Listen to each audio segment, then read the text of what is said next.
Hello, mapagpalang umaga po sa inyong lahat mga kapatid. Ang ating devotion po for this morning ay pinamagatan po nating Our Welcoming God. At ang verse po natin ay mula sa Acts chapter 10 verse 34. Sabi po, "So Peter opened his mouth and said, 'Truly I understand that God shows no partiality.'" So basahin po natin dito sa ating Our Daily Bread.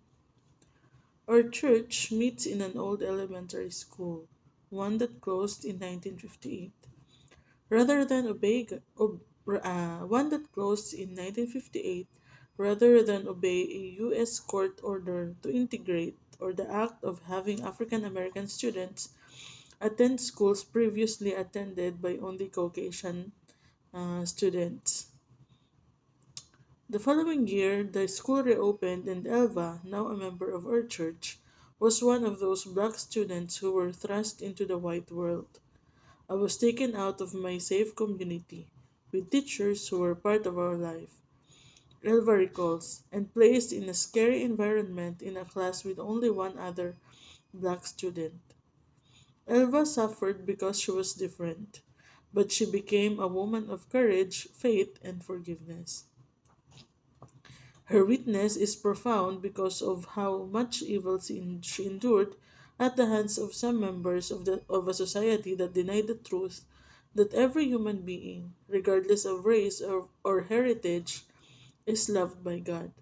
Some members of the early church struggled with the same truth, believing that certain people were, by birth, loved by God while others were rejected. After receiving a divine vision, however, Peter stunned everyone who would listen with this astounding revelation. I now realize how true it is that God does not show favoritism but accepts from every nation the one who fears Him and does what is right. Yun po nasa Acts chapter 10 verse 34 to 35. So God opens His arms wide to extend love to everyone. May we do the same in His power. We are tempted to push others away, but God's arms are open wide. Amen. So, very common din po ito na nangyayari sa ano-ano sa kahit sa panahon natin ngayon. Parang meron na po tayong prejudice depende sa sa race ng isang tao, depende sa kanyang nationality, depende sa kanyang kulay, depende kung saang tribo siya nanggaling. At may mga pagkakataon na even Christians nagkakaroon din ng ano-ano po, parang nakikita din sa kanila yung racism, ano po. Kahit sa mga workplaces lang dito sa sa amin sa Saudi, yung mga Filipino, most of the time, maririnig mo sa kanila na they work better than others, they smell better than others. Parang minsan parang pinapalabas natin na parang tayo lang yung magaling, tayo lang yung matatalino, maayos magtrabaho, which is marami din naman na Filipino na hindi rin naman maayos magtrabaho. At meron din namang ibang nationality na magagaling din sila at maayos sila magtrabaho, matatalino din sila. Ano po? So, it's not about the race, ano po. It's not about the nationality and not about the skin color. Makita po natin dito sa ating Our Daily Bread yung isang ah, black student nung nagkaroon ng sa America ng law na lahat ng mga schools na previously ay mga puti lang yung ina-accept, kailangan ng mag-integrate, mag-accept na sila ng black student. At that time, kasagsagan pa ng mga sa kanila, yung racism sa US, ano po. So, kasi sila, mga slaves sila dati tapos pinalaya. So, parang hindi pa sila tanggap ng society, ano po. So, from from yung secured na environment na puro lang sila black, teachers nila black, bigla silang inihalo sa mga whites, ano po, na even teachers, tapos yung mga fellow students and parents ng mga kaklase nila ay dinidegrade sila, ano po. Pero despite that, sabi po dito, she became a woman of courage, faith, and forgiveness.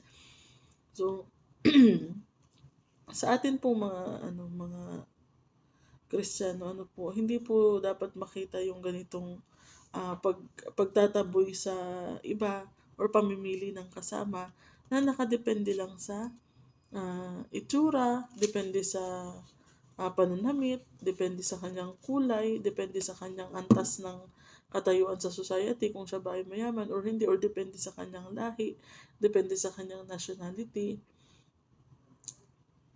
Sabi po dito sa verse 35 ng Acts chapter 10, "But in every nation, anyone who fears Him and does what is right is acceptable to Him."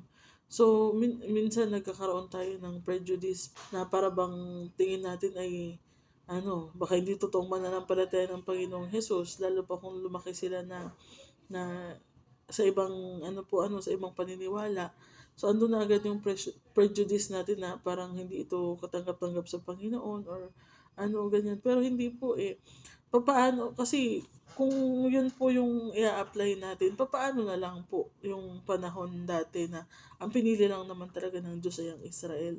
So kung ganun din ang ginawa ng Diyos na Israel lang talaga ililigtas niya, di wala pala tayong chance, di ba? So who are we? Na hindi naman talaga din tayo yung original na nation na pinili ng Diyos. Ano po?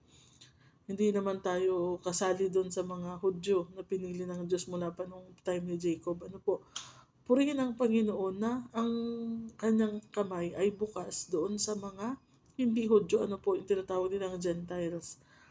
Tayo po yun. Lahat ng nationality na hindi Jewish or hindi Israelite, yun po yung tinatawag na Gentile. So, salamat na lamang sa Diyos at in-extend sa atin yung kanyang grace, in-extend sa atin yung kanyang pag-ibig, Kumbaga, kung hindi ginawa ng Panginoon yun, kung hindi niya inopen yung kanyang arms sa mga Gentiles, So, wala po pala tayong chance na maligtas.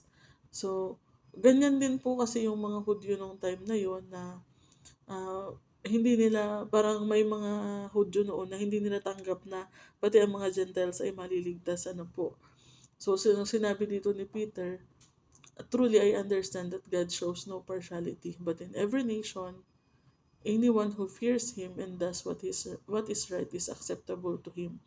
So, kung ganun po ang sinabi ng ang kung ganun po ang pagtingin ng Panginoon, wala po siyang favoritism, pero lahat po ng nation, lahat ng susunod at may takot sa Kanya ay tatanggapin niya, or katanggap-tanggap sa Kanya.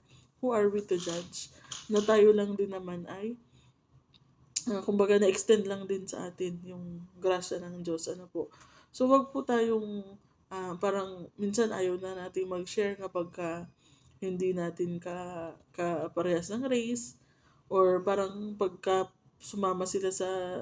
dumalo sila sa church natin, parang andun yung panghuhusga kaagad natin na na baka hindi naman to totoong mananampalataya, yung mga ganun. Andun na agad yung sa isip natin, panghuhusga na hindi sila magiging katanggap-tanggap sa Diyos.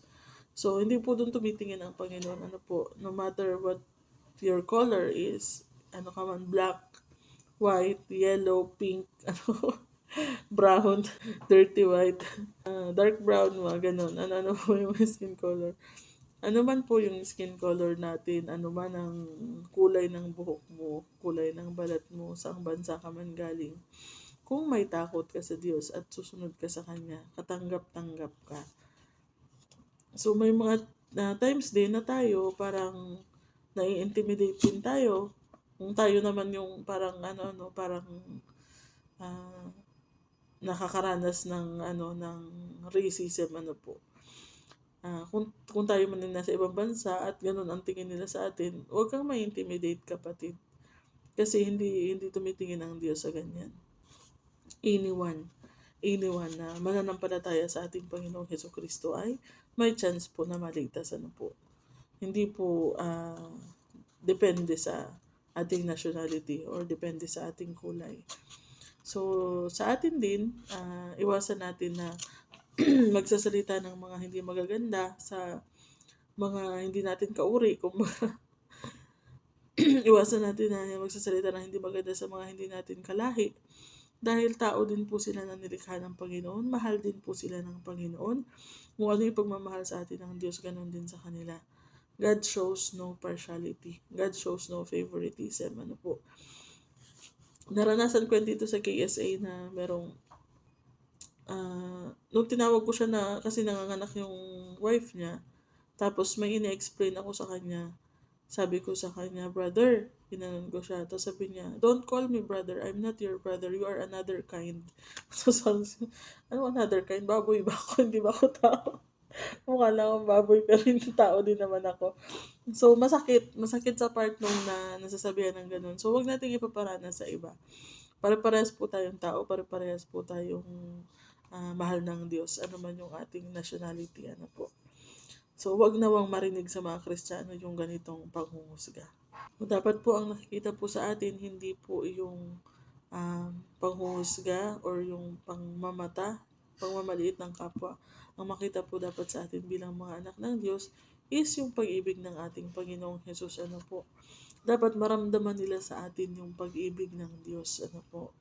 So bilang mga mananampalataya, tayo po ay representative ng ating Panginoong Jesus dito sa mundo. Tayo po ay kanyang ambassadors.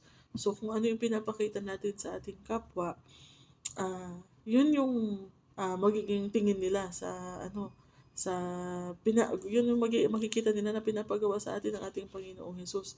Yung ating character ay nagre-reflect po sa ating pananampalataya. Ano po? So, pagka tayo po ay racist, sasabihin nila, ganyan ba yung tinuturo ng Diyos ninyo? Yan ba yung natututunan ninyo sa inyong pananampalataya?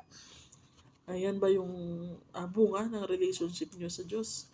So, kailangan po makita sa atin yung kung paano po tinatanggap ng Diyos ang lahat ng nationality, lahat ng kulay, lahat ng size, lahat ng ano pa ba?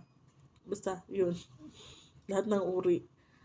Dapat ganun din tayo, maging welcoming tayo at ibigin natin lahat ng mga tao na nilikha ng Diyos dahil pantay-pantay lang po tayo. Ano po. So, sige po.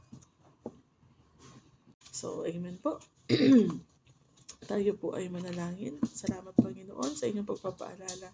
Salamat po sa inyong kabutihan, Panginoon. Salamat po sa inyong mga salita, O Lord. Thank you na patuloy niyo pong pinapakita sa amin, Panginoon, yung mga bagay na dapat at hindi namin dapat gawin.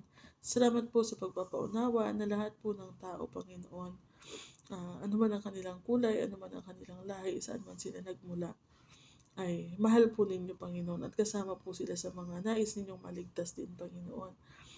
Kaya turuan niyo po kami, Panginoon, na hindi po maging racist, Panginoon, mag-show ng favoritism, na depende sa physical appearance ng isang tao, Panginoon, kundi yakapin po namin lahat ng mga tao na nilikha ninyo, Panginoon. Yakapin po namin lahat ng umiibig sa inyo, lahat ng sumusunod sa inyo, at lahat ng nananampalataya sa aming Panginoong Hesukristo. At nawa ay hindi po marinig sa amin bilang mga Kristiyano yung mga ganitong pananalita, Panginoon, na nagde-degrade po ng ibang tao, Panginoon, ng ibang lahi, Panginoon. Bagkus ang makita po sa amin ay ang pag-ibig ng aming Panginoong Jesus. Salamat po, Panginoon, at nawa mo mula sa araw na ito ay mai-practice po namin, Panginoon, at maipakita po namin sa mga nasa paligid namin ang pag-ibig ninyo, Panginoon. Salamat po muli, O Lord. Patuloy ka namin sinasamba, dinadakila at pinasasalamatan in Jesus' name. Amen. So yun, maraming salamat po mga kapatid sa panonood. God bless you all.